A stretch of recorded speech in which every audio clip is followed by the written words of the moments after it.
Hola, el día de hoy vamos a estar explorando la capa de aplicación, que es esta verde. En el video anterior vimos la capa de dominio. Si aún no lo has visto es importante que lo veas. Te voy a dejar el video aquí arriba, porque en aplicación se hace consumo de elementos de dominio, entonces es importante que se tenga conocimiento de ambas. Vamos a seguir la misma metodología que en el video anterior. Vamos a explorar los elementos de cada capa. En este caso nos vamos a centrar en aplicación. Entonces, por lo que vemos aquí, la aplicación solo cuenta con un elemento, que son los casos de uso. Los casos de uso vienen a ser la funcionalidad de nuestro sistema. Aquí nosotros abajo ya habíamos identificado qué funcionalidad iba a tener nuestro módulo de usuarios. Entonces, con esto ya podemos comenzar a crear los casos de uso para la capa de aplicación. Para ello voy a abrir una terminal y voy a moverme hacia donde tenemos nuestro proyecto. Aquí está, voy a abrirlo con Visual Studio Code. Ya puedo cerrar la terminal y aquí es donde vamos a estar trabajando. Voy a hacer un poco de zoom y listo. Entonces, como les había comentado, este código está en GitHub, pueden consultarlo en cualquier momento y pues para que tenga un mejor seguimiento del código de GitHub, aquí voy a crear una nueva rama, checkout, que se llame dos-application. Y listo. Entonces aquí ya podemos comenzar. En user, anteriormente solo teníamos la capa de dominio. Aquí vamos a crear también la capa de aplicación.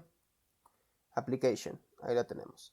Entonces aquí, ¿qué va a ir en aplicación? Ya lo vimos, van a ir los casos de uso que nosotros ya habíamos identificado. Entonces, ¿cómo se crean los casos de uso en aplicación?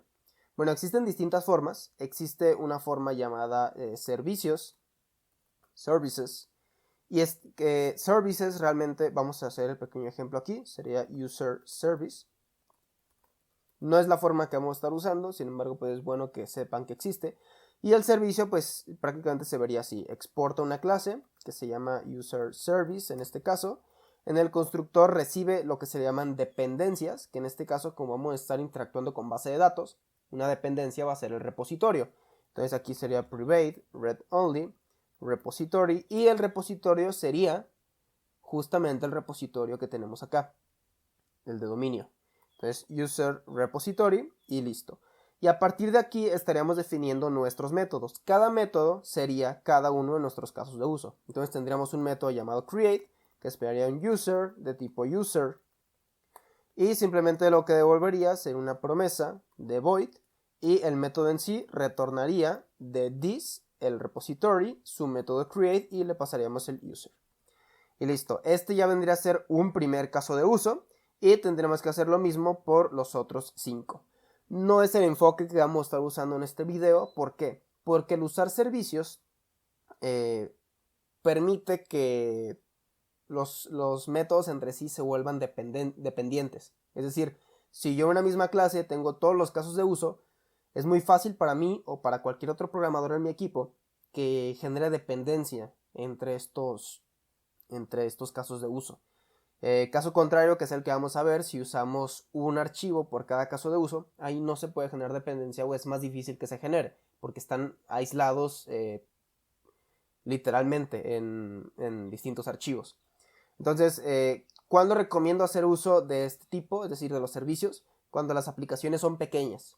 Son pequeñas, solo tú estás trabajando en la aplicación, entonces ahí recomiendo usar servicios. O cuando tengas un equipo que conoce arquitectura hexagonal y que pues el equipo se compromete a no generar esta dependencia entre casos de uso. Si ya es un proyecto mediano o grande y ya estás trabajando con un equipo más grande y demás, ya recomiendo entonces el otro enfoque, porque pues va a permitir mayor independencia entre los equipos, de que cada persona puede trabajar en cada nueva feature sin afectar el trabajo de otros, y además pues es más difícil que se genere la dependencia. De igual forma, es bueno que sepan que esto existe. No lo vamos a usar en este caso, pero es bueno que sepan que existe. ¿Qué es lo que vamos a estar usando? La otra forma que les comento, que es caso de uso por archivo. Entonces, para hacer uso del caso de uso por archivo, yo aquí tengo que crear una carpeta por cada uno de mis casos de uso. Nosotros identificamos que vamos a crear dentro de nuestra aplicación, crear usuarios. Entonces aquí user create, y esta carpeta va a tener dentro un archivo que se llame user_create.ts. Y listo. Aquí lo tenemos. Aquí es donde vamos a estar creando nuestro caso de uso. Ahora, ¿por qué creamos una carpeta y luego otro archivo con el mismo nombre? Bueno, porque de esta forma nos permite que si queremos escalar a algo, a una solución más robusta, como podría ser CQRS, Command Query Responsibility Segregation, pues lo permite porque aquí dentro de la carpeta podemos tener todos los elementos que vayan a hacer que ese caso de uso se cumpla. En este caso, como no estamos metiendo CQRS ni nada más que arquitectura hexagonal, pues podemos depender solo de un archivo, pero que sepan que hay soluciones donde se requieren más archivos para cumplir con un caso de uso, y el hecho de tenerlo todo encapsulado en una carpeta pues nos ayuda a que si llegamos a hacer esa transición en un futuro pues sea mucho más suave. Entonces aquí en la clase lo que yo voy a hacer es exportar una clase que se llame user_create. User_create, ¿qué va a tener? Va a tener un constructor donde va a instanciar sus dependencias. En este caso solo dependemos de un repository. Repository, aquí está. Y el repository va a ser de tipo user_repository. Entonces, ¿qué más va a tener? Solo va a tener un método que se llama run, ¿de acuerdo? Run. Se puede llamar run, se puede llamar handler. Yo personalmente prefiero run. Y dentro de run vamos a esperar los valores, pero van a ser valores primitivos, ¿de acuerdo? Bueno, para este caso, porque en este caso vamos a crear. Por tanto, vamos a continuar desarrollando el método para que se explique mejor. Aquí vamos a devolver una promesa, que la promesa va a devolver void, ¿de acuerdo? Y aquí pues solo vamos a retornar getThis.repository.create y aquí le tenemos que pasar el user. Entonces aquí es a lo que me refiero. Nosotros tenemos que crear una instancia de user, new user. Y para crear una instancia de user necesitamos esos valores. Entonces, nosotros en nuestro modelo de user ya definimos estos value objects, user ID, username, user email y user created at. Entonces, aquí en el run nosotros no vamos a estar pidiendo valores de dominio, sino que vamos a estar pidiendo valores primitivos. Por ejemplo, ID string, name string, email string y created at date. Y a partir de estos valores es entonces que vamos a comenzar a instanciar cada uno. Por eso por ejemplo, new user ID sería instanciando con el ID. Lo mismo con username, instanciando a partir del name. New user email, instanciando a partir del email. Y new user created at, instanciando a partir del created at. Y ahora sí, este user es el que le vamos a pasar a create. Y listo. Este vendría a ser nuestro caso de uso. Noten cómo el método run es el que se encarga de obtener los primitivos y es el caso de uso el que hace la instanciación y la pasa al repositorio. Ahora, ¿por qué esta instanciación no la hacemos desde afuera, desde el controlador, por ejemplo? Bueno, porque de nuevo, si quisiéramos escalar a soluciones más complejas como CQRS maneja primitivos en los command y en los queries. Digo, es un ejemplo, si no saben de CQRS no pasa nada. El punto es que para buenas prácticas, para escalar después a soluciones más complejas, se recomienda esto, que en el caso de uso espere los primitivos y dentro haga la instanciación de la clase, ¿de acuerdo? Solo quédense con eso.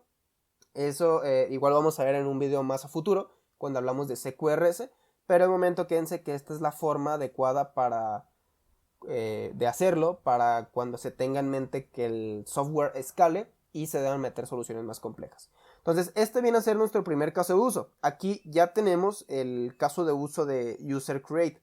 Entonces, vamos a continuar con el de listar usuarios. Aquí lo mismo, sería user get all y dentro de user get all va a haber un archivo con el mismo nombre, pero este va a ser un archivo de TypeScript. Entonces, aquí lo mismo.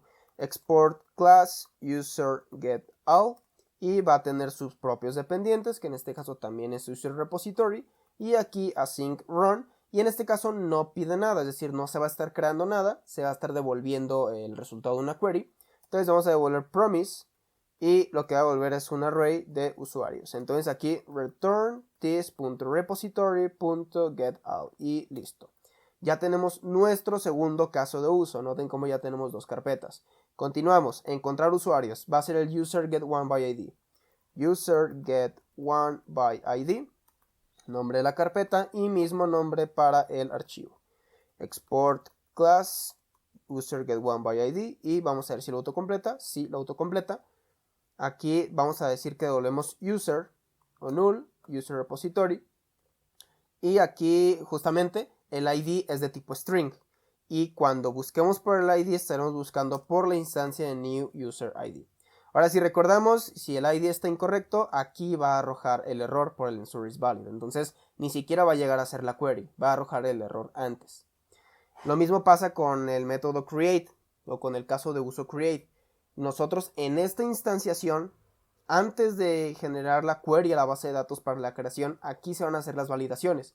Y si un dato no es correcto, va a arrojar error antes de que llegue siquiera a la base de datos. Aquí ya comenzamos a ver estas ventajas de la arquitectura hexagonal, que implícitamente se están haciendo las cosas, ¿de acuerdo? Aquí implícitamente se está haciendo la validación, sin que nosotros tengamos que hacerla en el caso de uso, sino que la hacemos en cada value object.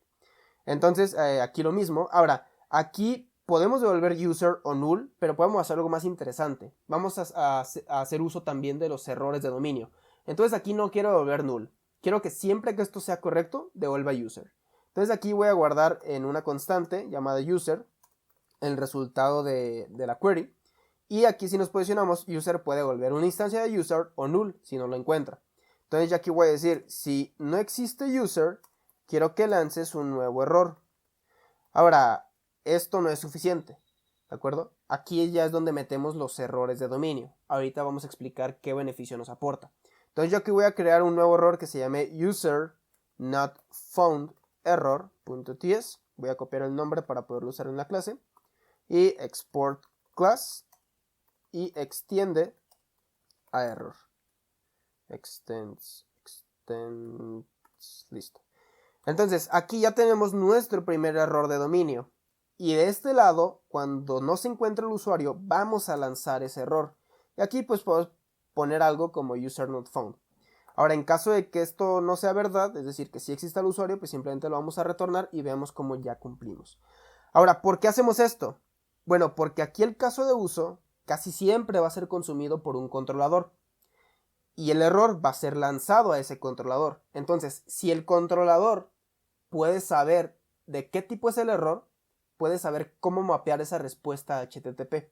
Me explico.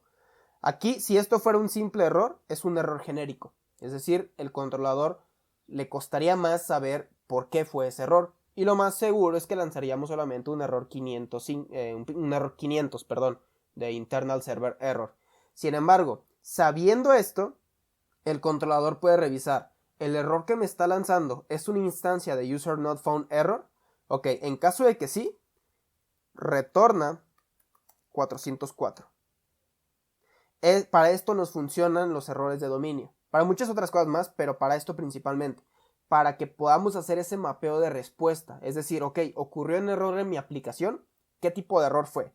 Ok, si fue un user not found error, entonces yo sé que not found tiene una paridad con el código HTTP 404. Por tanto, lo devuelvo. Y aquí nuestro error ya es mucho más específico. Y con esto nos va a ser mucho más fácil desarrollar nuestras aplicaciones. Hablando ya en aplicaciones del cliente, es decir, aplicaciones que consuman nuestro backend o aplicaciones en general que consuman esta aplicación, porque la arquitectura hexagonal no se limita solo a servidores. Puede ser un backend, puede ser una aplicación de línea de comandos, puede ser cualquier cosa realmente. Pero para esto nos sirve el usar los errores de dominio, ¿de acuerdo? Entonces ya tenemos la de getOneById. Vamos a continuar con la de editar. Entonces aquí lo mismo, user edit / y aquí el mismo nombre, user edit, de esta forma. Y lo mismo, export class user edit va a tener sus propias dependencias. Vamos a importar esto y va a tener un método que se llame run. Aquí en run va a ser muy parecido justamente a esto que vemos aquí. Vamos a ver si nos autocompleta. Y vamos a comenzar a corregir ciertas cosas. Bueno, vamos a hacerlo nosotros mejor. Aquí ID va a ser de tipo string, el name va a ser de tipo string y el email va a ser de tipo string también. Aquí no vamos a necesitar el created at porque si se está editando es porque ya fue creado, entonces no pasa nada. Y aquí para hacer esa instancia del usuario, user va a ser un new user y nos va a pedir un new user ID. Nos va a pedir también un new username. Nos va a pedir un new user email. Y finalmente la fecha la vamos a hacer nosotros con new user created at y la fecha va a ser un new date. Y listo. Ahora voy a eliminar esto. Aquí me faltó una coma. Y aquí, listo. Entonces ya tenemos la instancia del usuario, de nuevo con sus validaciones en tiempo de instanciación. ¿Y qué hacemos? Pues simplemente retornamos this.repository, edit y la instancia de user. Y vean cómo es muy parecido al de create, con la diferencia en que en created add sí solicitamos cuándo fue creado. De este lado no lo ponemos. Aún así en edit nosotros vamos a estar ignorando este campo porque en la actualización no se debe sobreescribir la fecha de creación. Pero del lado de nuestro dominio, es decir, en la aplicación, mejor dicho, del lado de nuestra aplicación, en este caso de uso, sí vamos a necesitar todavía de este dato porque así lo requiere la instanciación, a pesar de que no se use ya cuando se haga en base de datos. Bien. Bueno, de hecho, vamos a mantenerlo igual. Aquí sí vamos a poner created at. Va a ser el tipo date y aquí mejor lo pasamos para evitar confusiones. Listo, perfecto. Ya solo nos falta el eliminar usuarios, entonces vamos a hacerlo también. User delete slash y de este lado user delete.ts. Aquí lo puse en mayúscula, tengo que corregirlo. ts, listo. Entonces export class user delete va a tener su propio constructor y aquí está. Solo importamos lo que nos hace falta y listo. Y ya terminamos. Con esto ya tenemos 1, 2, 3, 4, 5 casos de uso. Y los 5 casos de uso coinciden con los requerimientos que tenemos para nuestro módulo. Entonces vamos a repasar cada uno, vamos a cerrar todo y vamos a ver. User Create, ¿qué tiene? Bueno, User Create, ¿qué beneficios nos está aportando la arquitectura hexagonal en este caso de uso? Primero, súper reducido el caso de uso. Es decir, si no fuera por los imports, realmente en nuestro código solo son estas líneas, ¿de acuerdo? Es súper simple, no tenemos ni siquiera que deslizar para ver qué hace esta funcionalidad. Aquí instanciamos y en la instanciación ya estamos validando también otro beneficio de la arquitectura hexagonal. Y finalmente estamos diciendo al repositorio que cree nuestro usuario. Es decir, el caso de uso ni siquiera es el responsable de insertar a base de datos. Simplemente es el responsable de dar la orden, pasar los datos y esperar una respuesta. Seguimos con user delete. Este es bastante simple. Aquí ni siquiera estamos metiendo queries. Sí estamos metiendo validaciones, pero no estamos metiendo queries. Entonces, lo mismo. Código mucho más sencillo, mucho más fácil de leer y mucho más fácil de mantener. Edit es bastante similar al de user create. De hecho, casi que podríamos reutilizarlo. No lo vamos a hacer. Eso ya lo veremos en otro video sobre optimizaciones en arquitectura hexagonal y tips para que el código sea mejor. De momento lo vamos a mantener separado. Pero sepan que entre create y edit casi siempre se opta por un verbo de save, es decir, guardar. No tanto crear ni editar, sino guardar. Es decir, si no existe lo guardo, si existe lo actualizo, pero es guardar, ¿de acuerdo? Get all, pues por get all realmente estamos retornando el usuario nada más. Aquí no estamos pidiendo nada, no hay validaciones, simplemente nos ahorramos la query de base de datos. Y en get one by id este es muy interesante porque aquí tenemos las validaciones. Tenemos el mapeo de errores y tenemos también el ahorrarnos la SQL aquí dentro, además de que el código es muy sencillo. Entonces, ¿qué es lo importante que aprendimos aquí? Primero, cómo comenzar a relacionar las capas. Aquí vemos cómo aplicación se relaciona con dominio, sin embargo, dominio no se relaciona con aplicación. Y esto, recordemos, viene de la regla de dependencia, de que lo de afuera puede interactuar con lo de adentro, pero lo de adentro no puede interactuar con lo de afuera. Y pues esto vendría a ser todo. Aquí ya tenemos nuestros 5 casos de uso ya listos para ser usados por una aplicación real, es decir, por una implementación real de infraestructura. Y pues esto vendría a ser todo por la parte de aplicación.